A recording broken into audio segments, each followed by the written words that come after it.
Come on into 19 on the Clock, your Tri-State High School and College Sports podcast. I'm your host, Brad Pushkar. Joining me, as always, is my co-host, Jackson McCarty. Jackson, how are you doing today? I'm doing good, Brad. I'm doing good. We're continuing our trek down, the baseball and softball route across the Tri-State, switching over to the girls' side of stuff this week on both sides because we've got some great ball being played at the high school level, but I know things are really heating up on your side of stuff. Yeah, that's the kind of fun thing about the spring sports season is that it's May and all of a sudden it's like, oh man, it's almost over. Literally. So you have a couple more weeks with the high school side of things, and I am getting into championship season on the college side of things. Yeah. And we have a couple teams that are actually playing. The fun thing is that we're going to be talking about one team that's going to be playing tomorrow, which is going to be right as this episode is coming out. Perfect. The other team is going to be playing in an hour from when we are talking. So we're going to do a little bit of hypotheticals and talk about what could be happening between now and then. But our listeners will know what has happened. And so let's start with the team that has made a big dent this year in the softball season. And that's Miami Redhawks. Okay. So they are 31-23. 20-7 in the MAC. Ooh, that'll do it. That's good enough for first place. Absolutely, it is. And so, with that, they had some SEC non-conference matchups with Auburn and Mississippi State in the early parts of the year. Closed the season 5 wins in a row against Bowling Green State and Buffalo. Okay, there you go. Yeah, you're comfortable where you're at. You were already out ahead in your conference, and that trend is still continuing, and no steam has been lost, so to speak. Yes, exactly. And let me double check the MAC softball standings because I know Ohio is right behind them, followed by Central Michigan, Ball State, Akron, Northern Illinois, Toledo, Buffalo, Western Michigan, Bowling Green, Kent State. Okay. Again, yeah. So I brought up 2 teams that were near the bottom of that list, but. Still, there's still 2 games ahead of Ohio. I know this is like 18-8. I know this has nothing to do with what we're talking about, but because I heard the team mentioned, I want to say something. Yeah, go for it. Did you see Akron's already not bowl eligible in football? Yes. Because of academic regulations? Yes, because those academic, which we can actually take a little sidebar here real quick, because those academic eligibility rules were basically put on suspension because of COVID. Right. And they were like, okay, 4 years, we're going to put them back into effect. It was 3 years, right? Because I think they started going because they had a practice limiter last year. Yes, but it's it's basically they're yes. kicking in for next Yes. year is the way we should be There we talking go. about that.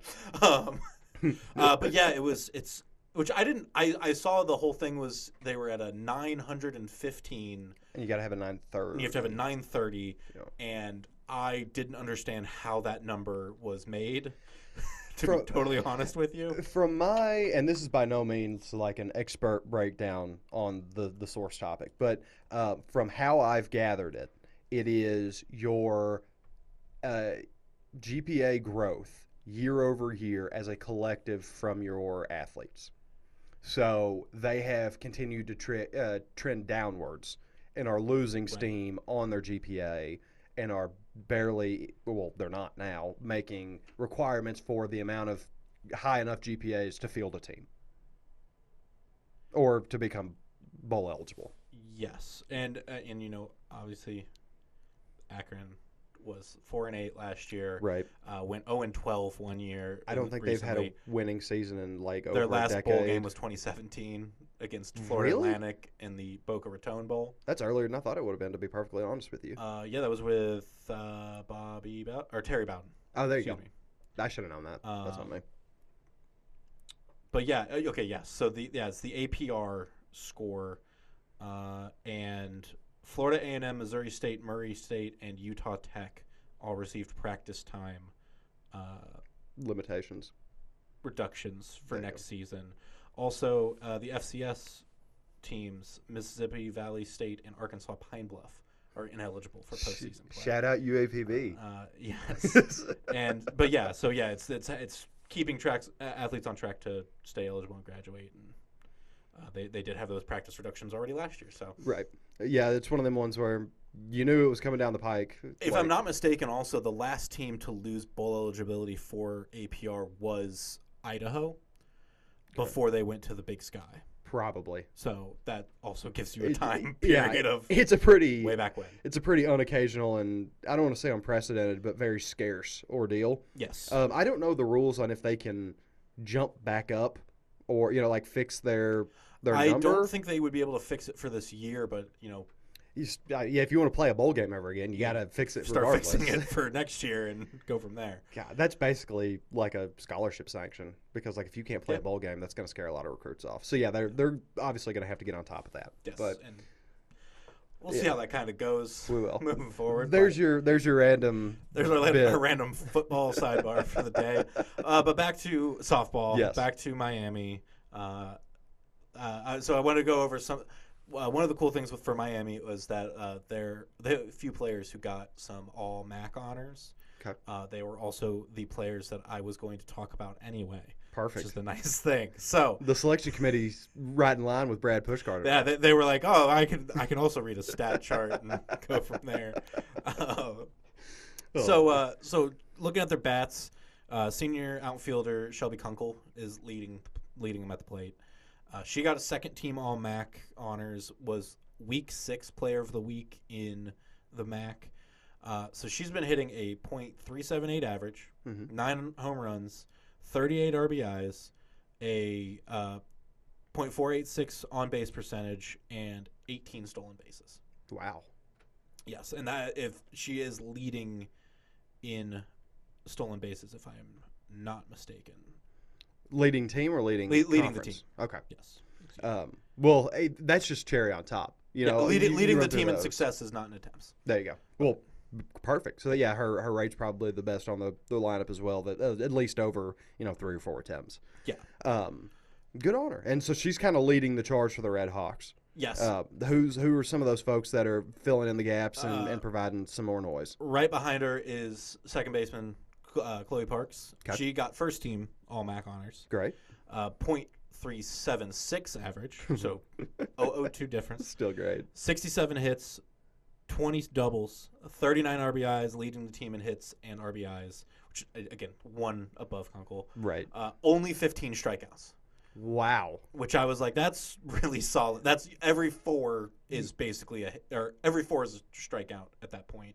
It'd be more than that because if she only has 15 strikeouts in 47 games, it'd be one every 3 game, right?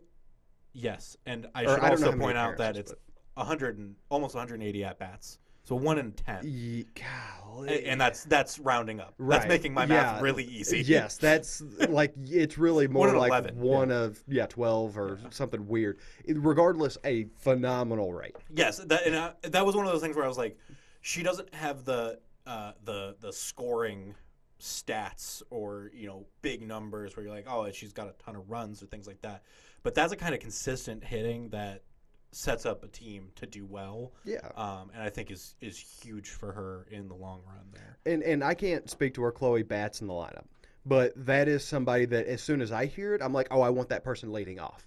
Because if I can guarantee, if not a hit or at least an on-base appearance, a long count to start the game from the pitcher because they're not striking them out and they're drawing a little bit more there.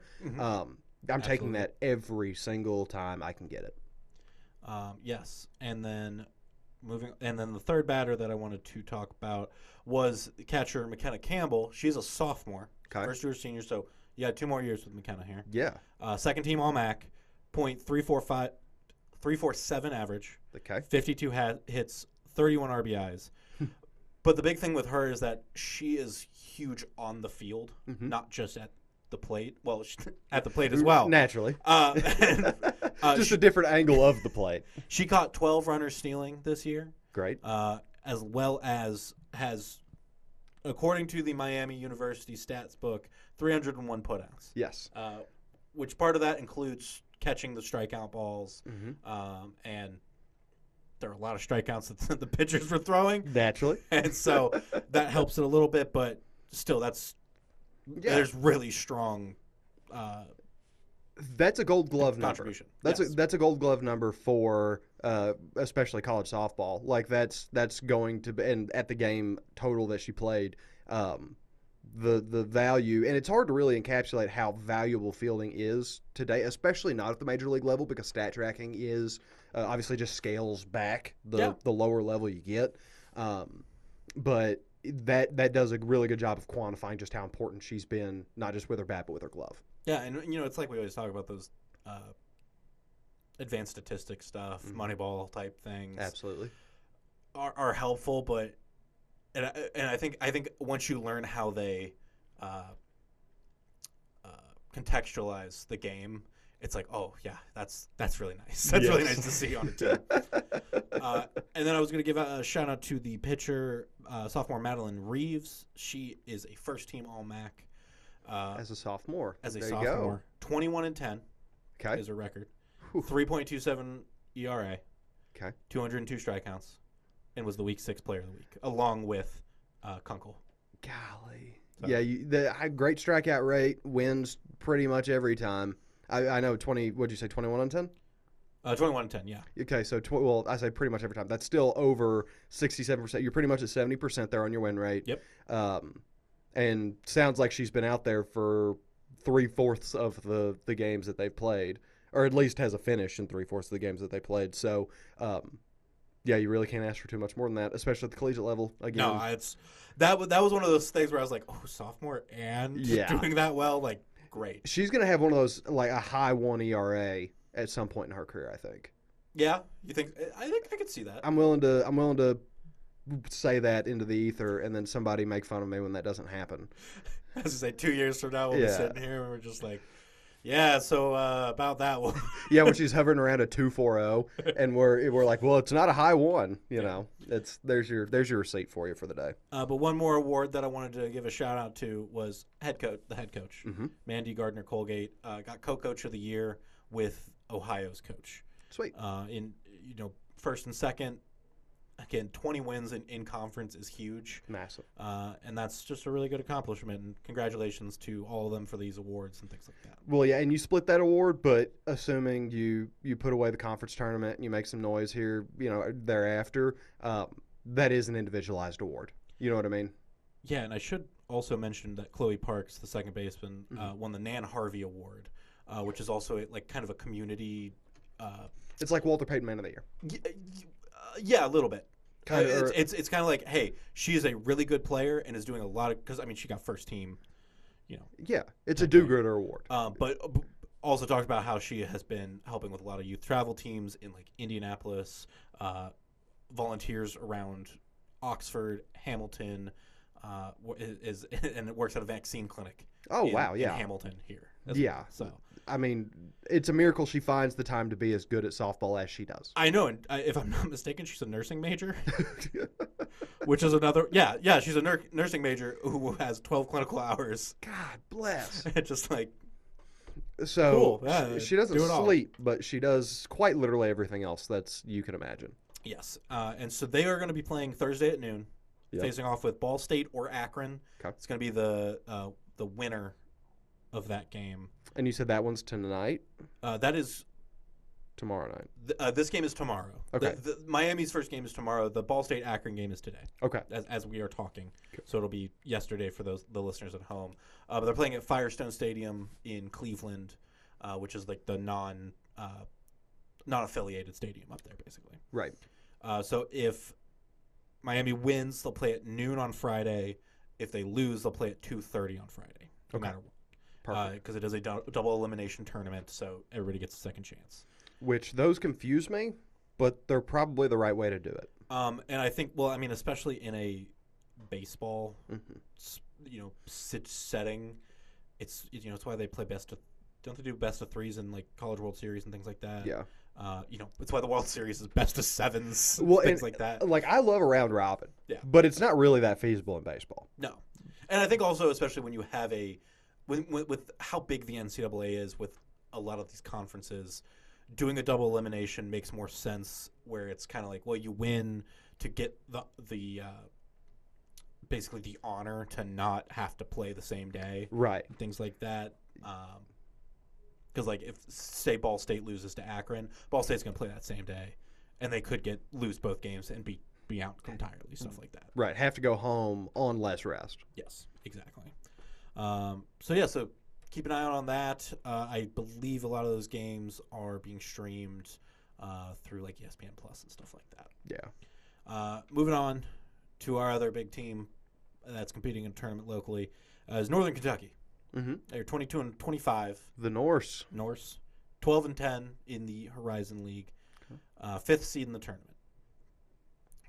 Yeah, that's Little bit of a rough end of the season, 1-4, including an 0-3 series at Purdue Fort Wayne, which is important to remember later on, and then 2 losses to a number 22 Florida Atlantic early on in the season was their only real ranked ordeal. Yes, matchup. That's the word. Thank you. And so. From what I was looking at with this Northern Kentucky team, it looks like they have a lot of grit. Is my fun way of putting it. They're fighters. Yeah, a lot of fighters. So we'll talk about a couple. They had 3 members on the all-league Horizon team.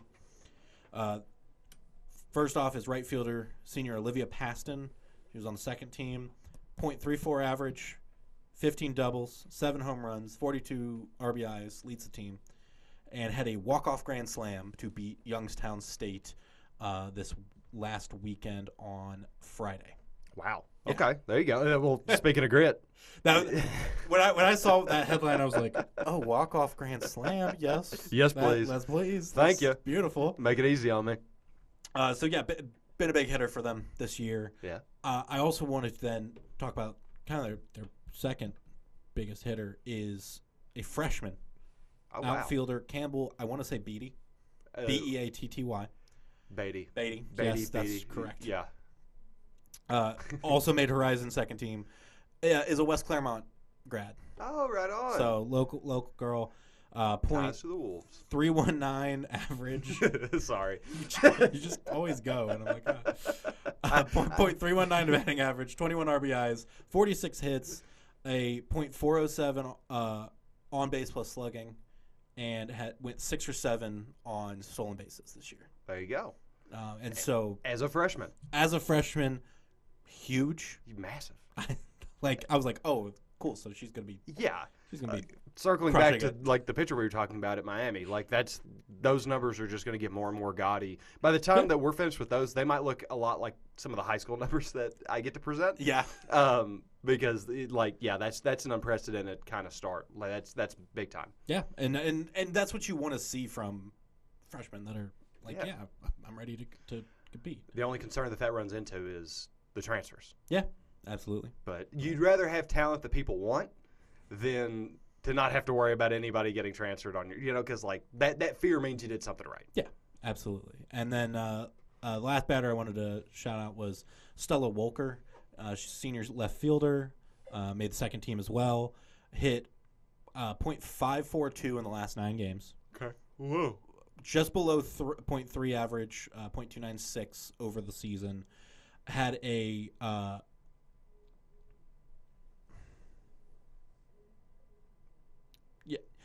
Okay. Sorry. I had a .874 OPS. 13 doubles, 4 home runs, 35 RBIs, 9 stolen bases. Yeah, that's a real good group to like. I know that the record probably isn't all like what they wanted, and like you said, the end of the year was whatever, but the core is there. Yeah, absolutely. And I think Horizon's a tough league as well in softball. I think the big thing does come down to pitching. Because we'll talk about that for a second here, is sophomore Brooklyn Ballas, 4.7 ERA, 8-11, 68 strikeouts, 123.2 innings pitched. Golly. And so that kind of ERA is not what you want to see, but I think long term you still have 2 more years with her. Yeah. That can be developed. You already have a strong strikeout presence. Mm-hmm. I think that's a good long term formula for it. It's like when an NFL team drafts a guy that's traitsy. Yes, absolutely. Or to localize it, Shamar Stewart. Mm-hmm. Like, are the numbers that you saw with Shamar Stewart what you want to see at the pro level? Probably not. Yeah. But there's indicators and signs that there's definitely something there that can be molded into being great. Mm-hmm. And like you said, with her so young in her tenure, it's really not the end of the world by any stretch of the imagination. She's just got to get there. Yeah, I think it's a good halfway mark, basically. Absolutely. You can go from there. So they're going to be playing as we're recording. They're about 37 minutes away from first pitch, and they're going to be playing number 4 Purdue Fort Wayne. Okay, there you go. So I know you had mentioned that they just went down, or they got swept in that series. Yeah. Do you know offhand kind of what it was for Purdue Fort Wayne that got them over that hump, or what it was for NKU that kind of stalled them out, or is it?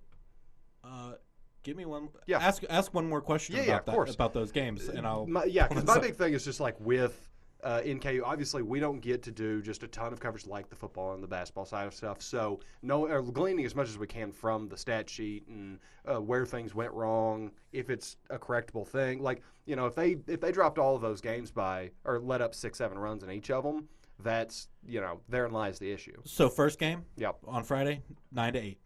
Okay. 1-run difference, 12-9 hits.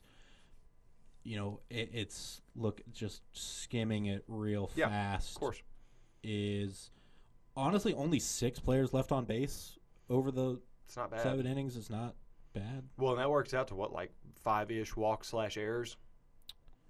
If they had 8 runs, if they had 8 runs and 9 hits, and they left 6 on. So here's the big thing, is NKU was up 8-3 in the 5th. Okay. Gave up a 2-run homer, mm-hmm. a 3-run double in the 6th, and then a single to knock in a runner in the 7th, and that's when Purdue won. Everything just kind of unfurled the later in the game. Yes. Okay. And then the second day, 6-5. Let me looking here. So that one, NKU was down 6-3 in the 4th, and in the 7th inning, was able to start trying to get some runs in. Had a sac fly to get a run in, home run, and just wasn't able to close it out for 1 or 2 more runs. And then the last day, the Sunday, was a 3-1 loss, which was a run in the first for Purdue, a throwing error score for NKU, and then a home run, and then a single with an RBI. Okay, so what I'm gleaning from that is it was all close across the board. Yeah, and that third game looks like both teams were just tired, to be totally honest with you. Well, yeah, after you've scored a collective of 20-something odd runs between 2 games and 2 teams, they don't do that to you. 4 left on base on the third game, 6 left on base. I think the big thing is that they're leaving Campbell on base a little more often than I probably want to see. She got on 3 times, and was left there on the Saturday game. Okay. That's runs on the board.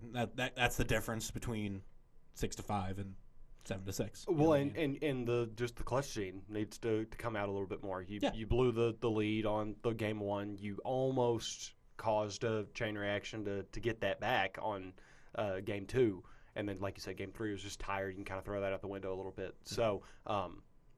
While the sweep obviously looks bad, digging into that, it's not as bad as it originally appears. Absolutely. So there is a good chance that I think they could beat. You call it an upset, 5-4 seed, whatever. But a good chance they could beat Purdue Fort Wayne. So if they do, as this episode is coming out, as you're listening to this, they are likely playing right now. Yeah, literally. Because they'll be playing at noon on Thursday, the 8th, May 8th. Yep. But if they lose, they will have a second game as we're recording tonight at 5 p.m. on the 7th. And so if you're listening to this, you'll be able to look up those results. And we may be able to throw them up on the video version. Yeah, it's like a Mad Lib. Yeah. Yeah, actually, I will have. I'll go ahead and say it. I have the results up on the video version. So if you're listening, check them out there. Look at that. Who says we never did anything for you? Who says I don't remember how to produce this show as we're recording it? Remembering that we do in fact do post production on this. It's crazy. But yeah, so those are your two local teams competing in postseason play for college softball. So best of luck to them. We'll keep an eye out on how they end up in the NCAA tournament, things like that, where things go from here. But let's talk about high school now, because there's only a little bit of time left on that season. Yeah, we're running out of weekends quickly. Matter of fact, I think we've timed all of our coverage out about right, because when we do Kentucky and Indiana softball next week, that will kind of be the start of the end for those seasons, I believe. And then Ohio, I do know that they're running pretty thin already, which is what we'll be talking about today. Before we get into the four teams that I've kind of isolated out as, hey, you might want to remember these names, I do want to give a shout out to Williamsburg. Okay. Joe Daneman, his athlete of the month, came from Williamsburg, their pitcher, who's been just lighting the world on fire. The reason they are not on this list is they had, I believe, 2 games not reported any stats early, and then they had like a 3-game run from like last Friday to today that wasn't reported either. And I didn't want to bring in the hollow stats, if you will. Yeah. I wanted to make sure that we had a more fully encompassing ordeal, but definitely a team that you still want to have on the radar. They've got like 8 straight conference titles. Like they're going to be they're a team that we're going to talk about. But for now, I wanted to make sure that we had everything that we possibly could for these 4 schools that we'll talk about, starting with the Kings Knights. Wonderful. So they are 21-2. Not really too much to complain about there. And the rest of these stats that I'm about to rattle off, there's no complaints either. 10.1 runs per game, 2.14 runs allowed per game. We round down to 2.1 there. 4.14 batting average, 1.60 team ERA. Nice. Which is just absurd. This is the one that gets me, because in softball or in high school baseball, like we were running into, I was real proud last week when we would have a team that would have like 10 home runs. They've got 25 as a team. Yeah, why not? They are mashing pretty much every time they come up to the plate. They send it right over, and if they don't get a homer, 54 second base hits, 15 third base hits. I was going to say, that's just having like double your home runs as doubles is pretty crazy. Yeah, it doesn't stay in the park very often, but when it does, they're getting extras every single time, man. And they've got a real host of super talented contributors. Yeah. 5 people above 20 RBIs. We're going to single out 3 of them that are a little bit higher up on that leaderboard, starting with Grace Parkhurst. Okay. She's a junior. She is almost at a 500 batting average, 4.92. 10 of those home runs we were talking about, that's all her. 35 of those RBIs, that's all her. Her on-base percentage is 5.51. So a couple walks. She doesn't walk just too terribly much, but when you're already batting 492, you're not leaving much meat on the bone to begin with. Yeah, absolutely. So all the credit in the world to Grace Parker. She's kind of leading the team across the board there, except for in batting average, who I believe this next person has it in terms of like actual, like if we're going to set a threshold to how many ABs you have. Julia Lowry is taking the cake on that one. The junior has a 5.24 batting average. 3 home runs to her name as well, 29 RBIs, 14 of those second base hits are her, and then still a 5.59 OBP, so 0.08 or 0.08 better than Parkhurst as well. So, yeah. So they're getting on base. A lot. A lot. If you couldn't tell by the 10 runs that they get a game, they tend to put people on the bags, and they don't tend to leave them there. Yeah. And then the last one I want to focus on of this trio, Leah Mitchener, also a junior, really young lineup because the 2 other players, Maddie Titler and Olivia Smith, a junior and a freshman respectively, no seniors of this batch. I know. So next year, that's a big problem, and it's probably already an issue this year. Yes. You know what I mean? Like we're already there, but imagine this could end up being a very likely undefeated candidate through the regular season if things tie together right, because a 2-game difference of an extra year of experience with all these folks, I'll let you guys fill in the blanks on that one. But I brought up Leah Mitchener. Let's talk about her numbers right quick. 3.45 batting average, 6 homers, 26 RBIs, 3 third base hits, 4.29 OBP. So a very comfortable team at the plate. Yeah. And it just gets more comfortable when you move to the pitching side. I was just saying, and you already touched on it. When I just looked at this and including the pitching now of junior, freshman, and I'm like, oh man, we're just gonna talk.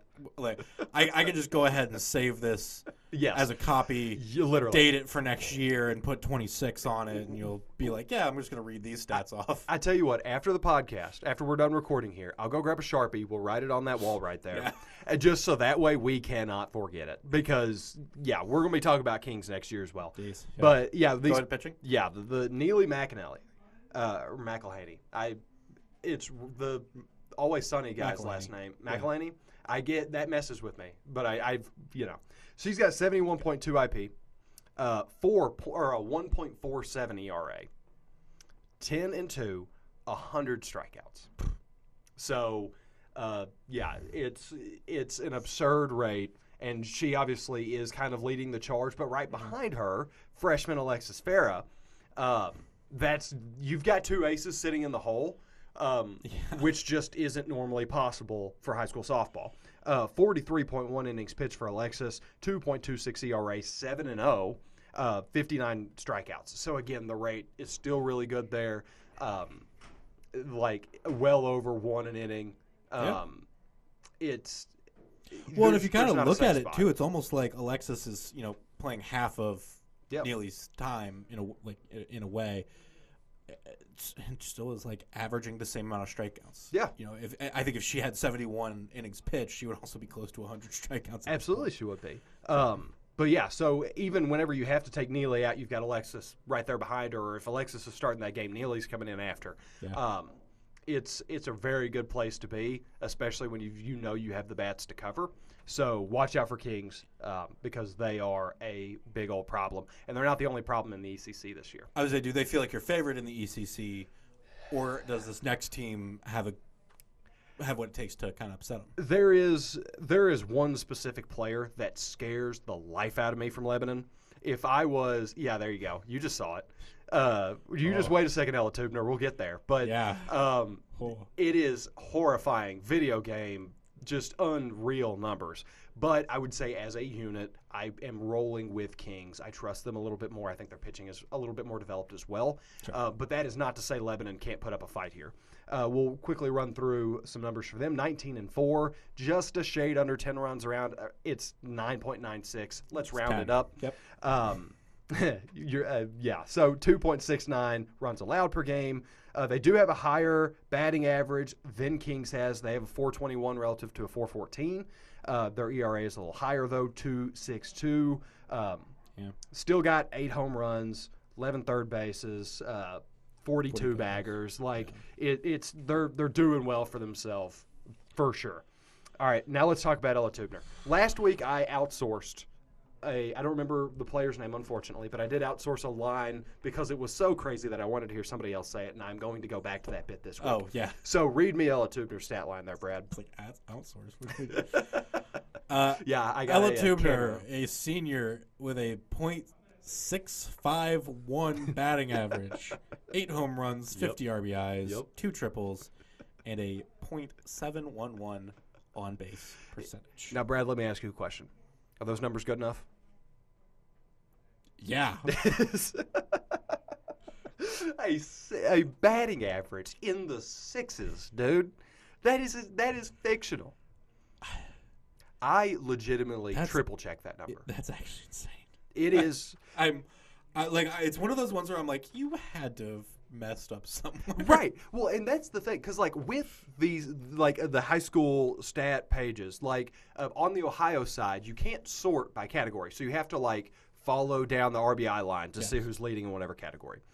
And I kept convincing myself that I had accidentally looked at a player that had 4 or 5 or 10 appearances at the plate. I was like, oh, that's whose average that is, because they haven't played enough. That is not the case. Ella Tubner is just that girl. Yeah. She is lighting the world on fire. If Lebanon ends up going farther than Kings, I would put a decent amount of fictional podcast money on it being Ella Tubner's fault. Yeah. Or Ella Tubner being at fault for that is great.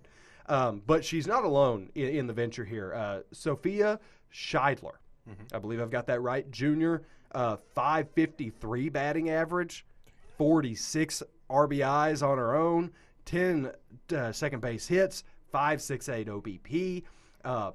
It's a insane 1-2 punch. Yeah. It really is. To have 96 RBIs between two batters Wow. Yeah, you're right. in 23 games. Yeah, because they're almost at 200. We'll say 230 runs. Yeah. Total. That's almost half between two players. Yeah. You know what I mean? Yeah, and just driving them around. And a lot of times, Ella and Sophia are bouncing off each other, and whenever one's not getting the RBI, the other's getting the run. Yeah. So it is just a constantly working ordeal for them that is paid off in spades. And then we'll round out here. It's nice because they're the three athletes on the hitting side that I wanted to point out for Lebanon. It is very much like, I don't want to say a past, present, future ordeal, but it's senior, junior, sophomore. So sophomore Sophie Abrams, 4.32 batting average, 22 RBIs, 5 doubles, 3 triples, 5.23 OBP. Obviously not the super gaudy numbers, but when some space opens up in the lineup and she moves up into that when Sophia moves up into Tubner's spot and then Abrams moves up into Scheidler's spot, those numbers are going to get inflated pretty hard because there's nobody left on base by the time she's there. Yeah. So, yeah, those would be the 3 core ones that you're going to remember. And on top of Scheidler being so valuable at the plate, she's also their best pitcher. Yeah. Of course, why not? Yeah, naturally. Because when you have 8 shutouts, that's kind of what's going to happen. Yeah. 97.1 innings pitched, 14-4, 2.16 ERA, 197 strikeouts in 97 innings pitched. That's that rate, like 2 strikeouts an inning. Yeah. Yeah. Okay. Good luck, man. Like it's absurd. I'd be scared to be a batter. Yeah. You know what I mean? I would be scared to be on the same field as either one of these teams that we've talked about to this point. But, yeah, like if I'm on the mound and Ella Tubner comes walking up, I'm intentionally walking her every time. Throwing it wide right. Yeah. I'm throwing it to the coach. I'm like, you'd be better off with that than I would. I want nothing to do with what's about to happen because she's probably going to send it over the fence. Yeah. And then whenever, you're like, okay, I get a break. I don't have to pitch. You go out there, and Scheidler's waiting for you on the mound, striking everybody out that she sees. Like, it's just an absurdity. And then behind her, you've got Paisley Stansbury, who's a freshman. So she's gonna be one to watch. 33.2 innings pitched, 5-0 on her lonesome. 3.95 ERA, 60 strikeouts, so just about that 2 strikeouts an inning again on 33, and then 3 shutouts to her name as well. So that's 2 teams that have good-looking futures as well as presence. Yes, they are both very well equipped to make a run now, make a run next year, and it's just a matter of seeing how it all plays out. But it is very, very exciting that they're both in the same conference because it provides that extra little bit of a spark that you don't really need when you have that level of competition coming up against you, but it never hurts. So, yeah, and we're not even done, man. I know. We're not. We're halfway through this list. It's fun for me because I get to see your notes a little bit before you, because you send me them. Mm-hmm. I keep mine blind to you because it's more fun that way. Absolutely. but I don't really read them, and then I'm just like, oh, I'm just gonna get a little ahead of him, see what's coming next. I'm like, jeez. I'm about to say, for whenever I send my notes, I prefer you don't look at them, especially when we're doing this section of like preview type stuff, because I get to. This is a field day for me every time we record, because I get to react like a child that just got a new video game. At just the absurdity, and we're not done with the absurd numbers. We've got Mason and Mount Notre Dame coming up, and we'll touch on the comments here in a second. But I want to emphasize how extremely fun it is to go digging for these numbers and then present them to the class because it is such a ball. You make your little presentation. It really everybody is. Stands up and claps for you. At the no end. Yeah. no slideshow necessary either. I just get to talk ball. All right, now let's get comments. Yeah. Let's get to the comments. 20-2. Beautiful. 9.4 runs per game, 1.8 runs allowed per game. I believe that's our lowest rate. Yeah, because it was 214 for Kings. 427 batting average, 1.53 team ERA, 16 shutouts, 5 homers, 6 triples rather, and 99 stolen bases. That's crazy. 4.5 a game. So what? The only way to stop them is put cement on their shoes. Yeah, literally, or put them out at the plate, because if they get on base, they're going from first to third in about 4 pitches. Jeez. You don't give them very long, because I'm pretty sure it reads to me like it's a situation where they're not even waiting for the sign to go. They're just like, I'm going to take off because they're not going to get me, and it works. Yeah, I mean, if you can do it, do it. Yeah, I played baseball for a little bit. I mean, geez, from like when I was like I think for 10 years, 4 to like I was 14, something Okay. like that, 13, 14. Yep. I stole bases when there was a runner on third, and I was on first, and the catcher like maybe fumbled the ball. Yeah. It wasn't even like just them being like, yeah, just go ahead and steal it on the pitch. It was no, like, wait till he fumbles. Like Yeah. I was that kid. That's getting 4.5 a game. I'm like, that's great. That's great for a team. It's all kinds of absurd, man. And they do have they're a little bit more reliant on a handful instead of it being a wide breadth of output, which is what kind of why we put them third. I don't inherently power rank these teams, but I do kind of get a gauge in my head of like, okay, these are kind of more my front runners, and then work our way back. Yeah. But that said, you have a player like Hallie Martin leading the charge. You're usually still going to be pretty good off. 461 batting average, 1 home run to her name, 36 RBIs. 9 of those stolen bases are her. And then you've got Addie McBrayer, senior. Both of these folks are seniors, so this is going to kind of be a do or die moment for them. Sure. But you've got Addie, who's on 500 batting average, 22 RBIs, 18 stolen bases. Very nice. And then while we don't have like a super strong forefront of like multiple players leading the charge and whatever, they have 9 folks with more than 10 RBIs. So I would almost say that that's more valuable. Yeah. Than just being isolated, because if you strike out Tubner a couple times, that is taking such a massive chunk off the table. Yes. Whereas with Mason, there's not any real avenue that you have to eliminating the whole lineup. You just have to pray they're all cold. It's very much the hitters get on base, and then who follows them gets them in. Yeah, exactly. Yeah. Exactly. It's just luck of the draw, to be real honest with you. And then on the pitching side of stuff, looking at I forgot about this lady's ERA, Alicia Fox. Okay. She is a senior. She's a perfect 14-0. 89.2 innings pitched. That is intentional, Brad. I know it reads like a batting average. 0.63 ERA. Yeah. 0.625, but who's counting? My brain moved the decimal over a little bit, but that would be correct with the numbers that follow. Yeah, 0.63 ERA. And in 89 innings pitched, or we'll round up to 90 because it's 89.2, 143 strikeouts, 8.4 a game. Yeah, why not? Yeah, and then 4 shutouts. Yeah. So, like just a casual 4 shutouts on the end there, little cherry on top. And then to close us out here for the comments, we've got Anna Polka. The junior is 6-1, 36 innings pitched, 3.50 ERA, 36 strikeouts. So hanging tight on one an inning. Yeah. You take that. 2 shutouts as well. It's a good little rotation. Alicia Fox obviously leading the charge for them, but you don't feel uncomfortable if Anna's coming in. Yeah, and Anna's good to have where she'll be watching take over next year. Be ready to help lead the team. So. Oh yeah, well, and presumably at least 2 years, maybe 3 of working with Fox. I would imagine has done her good, and the varsity coaching as well. But we'll close out here with one that is a way shorter load or a slate of games than we've seen to this point.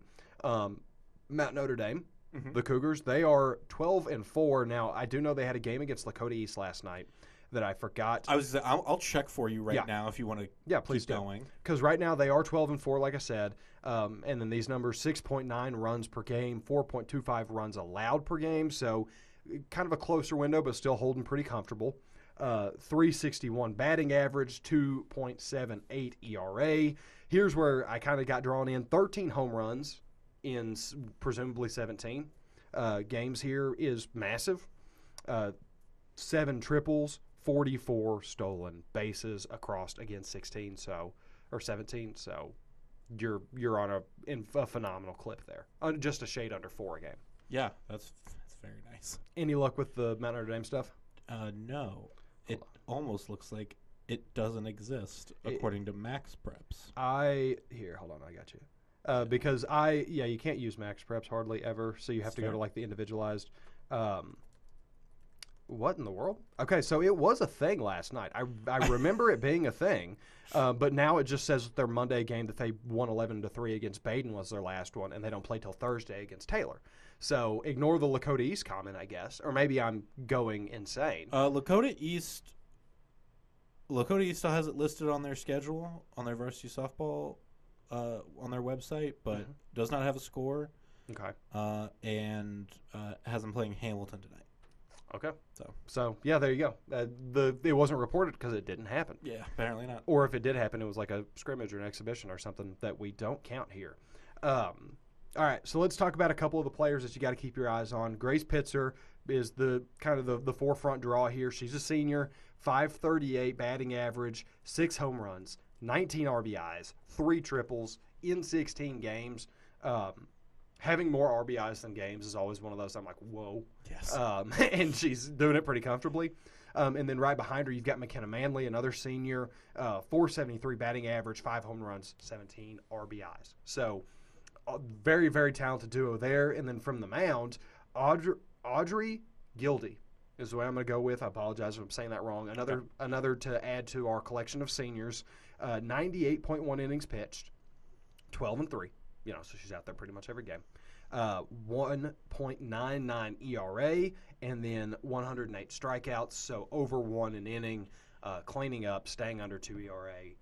What more could you need? Yeah, and I was going to say, notably, like, the other teams that you listed were over 20 games. This one's at 16, so statistically is a little different, but slight dip. That is a very solid performance for her to be having. Yeah, and those numbers, while they're not just super duper gaudy right now, they're getting into their full conference schedule where it'll start to boost up a little, like on the team numbers, like the 6-4 run differential and stuff like that. It's just going to continue to swell, to be honest. And then once they hit playoff time, we're going to have some real big conversations to have about the Cougars. Yeah, and so just as a slight recap, Kings feels like your favorite across the board here. Yeah. It's hard to go against a team that deep, to be honest, especially with the pitching rotation that they've got on lock. Yeah. All right. Yeah. Well, it'll be fun to see what they end up doing.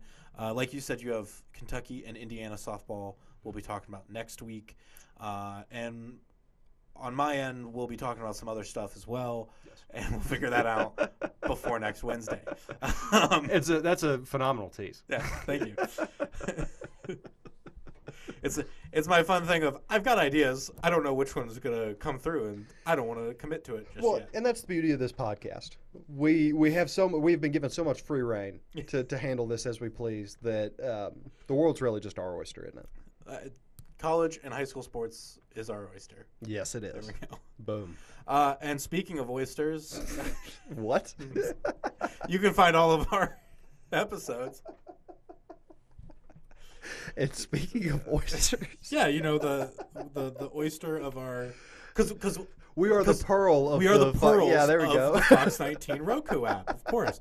No, actually, the real pearl is. Be careful, Kim Breaker will storm in here. If you're not careful. I was gonna say the real pearl of the Roku app and the Amazon Fire app and all those is Ken Baker's Tri-State Travel Treasures. He's also the pearl of the newsroom. Of course, absolutely. And if you have not checked out Ken's Tri-State Travel Treasures show yet. Please do. It's on YouTube. Yes. It is on the Roku app, Amazon Fire app. I was on this last week with him. We went to Zero Latency, a VR video gaming space in Westchester. I had to make sure I was in the right. I was like, it's up north. I need to make sure right section, in the right area. Get to that Westchester Liberty. Right by the AMC theater up there. There you go. I had never been to something. I've done VR stuff before. I've never been to one like that where you can walk around. Yeah. It's really cool. Huh. And like I said, we have the full look inside, kind of how it all works. And he and I played a full round of a game known as Warhammer 40K, Ooh. where you got to be a space marine inside of it. That's cool. And so you can check that out and then check it out for yourself if you want to go up there as well. But right next to him, you can find, of course, all of our episodes, whether it's the most current one or as they come out each week on Thursdays around noon. And fortunately, we're starting to build up enough of a catalog to where there's rewatchable interviews. Like if you didn't catch our one with Chris Mackey, I for would say example, the one with Chris Mackey is great. Talking with Joe Daneman about the high school season recap the, stuff, the winter sports season, basically, and also he shared a lot about himself, and he did. You get to learn about a really cool guy. Yeah, and learn about why he prefers Sum 41 over the Killers. Yes. Yes. Well, I was trying to think of the name. And it's not even Sum 41 because I keep mixing that up. It's Lit. Yeah, it's Lit. It's My Own Worst Enemy over there you Mr. go. Brightside. Yes. Boom. Guys, I was going to get there eventually. Oh, and Gabby's episode is also rewatchable because it's draft coverage. Yep. So, all in all, get to watch it, man. You have no reason. All we're saying is listen or watch. You have no excuse. But again, and if you haven't been watching, you can listen, of course, wherever you podcast, Spotify, Apple Music, and all those as well. But that is all we have for this week. So thank you all for joining us, and we'll see you again next time. Have a good one.